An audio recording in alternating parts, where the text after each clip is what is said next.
Selamat pagi teman-teman. Perkenalkan, nama lengkap saya Keseforus Itununkai. Saya dari kelas Farmasi C semester 4. Di sini saya akan menjelaskan tentang ekstraksi cair-cair atau berkesinambungan. Yang pertama, ekstraksi merupakan pemisahan satu atau beberapa bahan dari suatu padatan atau cairan dengan bantuan pelarut. Yang berikut, ekstraksi juga merupakan proses pemisahan satu atau lebih komponen dari suatu campuran homogen menggunakan pelarut cair atau solvent sebagai separating agent. Yang berikut macam-macam ekstraksi. Yang pertama, ekstraksi pada cair.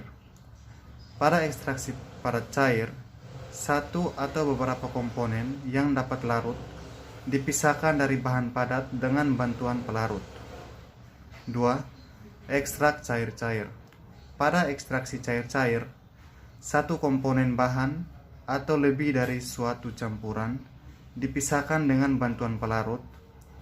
Seperti pada ekstraksi pada cair, ekstraksi cair-cair selalu terdiri dari sedikitnya dua tahap, yaitu pencampuran secara intensif bahan ekstraksi dengan pelarut dan pemisahan kedua fase cair itu sesempurna mungkin.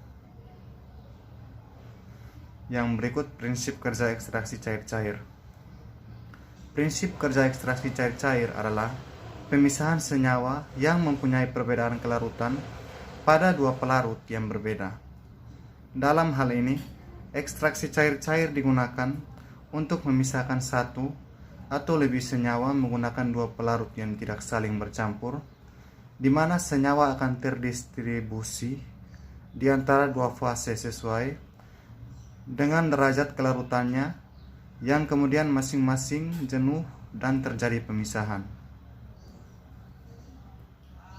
Yang berikut tahap pada proses ekstraksi. 1.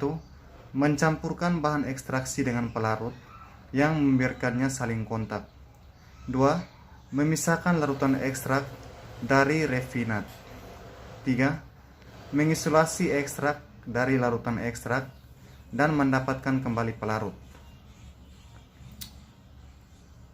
Yang berikut, ekstraksi cair-cair terbagi menjadi dua, yaitu kontinu dan diskontinu.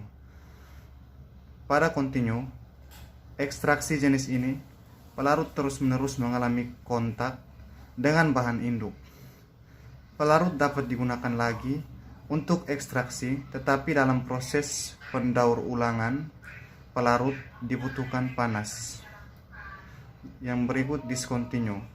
Pada ekstraksi diskontinu, pelarut selalu diganti pada setiap satu tahap ekstraksi terlampaui dan tidak memerlukan panas selama prosesnya, sehingga dapat dilaksanakan untuk senyawa-senyawa termolabil atau mudah menguap. Yang berikut kriteria pelarut yang baik. Yang pertama, kemampuan tinggi melarutkan komponen zat tersebut di dalam campuran.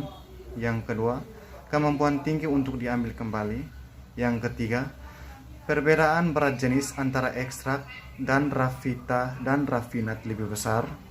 Yang keempat, pelarut dan larutan yang akan diekstrak harus tidak mudah dicampur.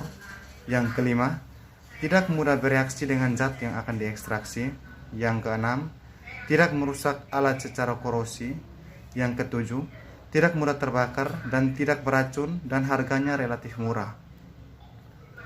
Yang berikut, sistem penggunaan dalam ekstraksi cair-cair.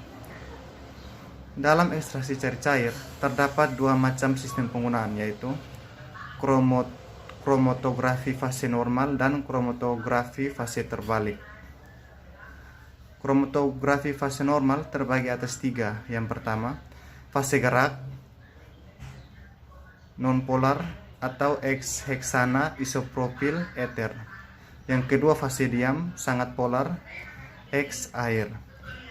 Digunakan untuk memisahkan senyawa polar, sebab senyawa polar akan tertahan lebih lama di dalam kolom yang polar, sedangkan senyawa yang nonpolar akan keluar lebih awal dari kolom. Yang kedua, kromografi fase terbalik terbagi atas tiga. Yang pertama, fase gerak polar atau X air metanol. Yang kedua fase diam nonpolar atau X hidrokarbon oktadena, digunakan untuk memisahkan senyawa-senyawa nonpolar. Yang berikut keuntungan dan kerugian ekstraksi cair-cair. Yang pertama, keuntungan ekstraksi cair-cair. Pelarut yang sedikit akan dapat diperoleh substansi yang relatif banyak. Yang kedua, peralatannya sederhana. Yang ketiga, pemisahannya cepat dan selektif. Yang berikut kerugian ekstraksi cair-cair. Yang pertama, tidak dapat menggunakan zat yang termolabil karena akan mengubah bentuk kimia, sehingga koefisien distribusi dan efektivitas pelarut pun berubah. Yang berikut, dapat membentuk emulsi pada saat pengocokan sehingga tidak akan jelas pemisahannya. Baik, sekian dari hasil penjelasan saya. Terima kasih.